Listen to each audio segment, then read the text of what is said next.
బలమైన పునాది నీకుందంటే క్రీస్తు యేసే మూలరాయి అయి ఉన్నాడా? క్రీస్తు యేసే నీ పునాది బండ అయి ఉన్నాడా?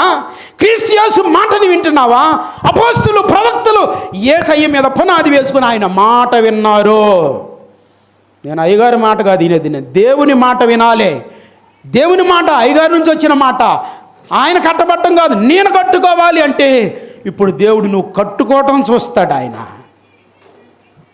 మోషేని చూశాడు, ఏమన్నాడు? సంఖ్యాకాండం 12వ అధ్యాయము 7వ వచనము, మోషే నా ఇల్లంతటిలో నమ్మకమైన వాడు, గూఢభావాలతో నా బిడ్డతో నేను మాట్లాడతా. లోకస్తులంటే నేను మాట్లాడను, కానీ నాతో నా బిడ్డ అంటే నాకు ఇష్టం. దేవునికి స్తోత్రం. ఆ బిడ్డలకు వచ్చిన అన్నయ్యను ఊరుకోవాలా, అక్కను ఊరుకోవాలా. నా కుమారుడైన మోషే విషయంలో మీరెందుకు నిర్లక్ష్యంగా మాట్లాడారో? దేవుడు గద్దించగానే కుష్టు వ్యాధి వచ్చింది.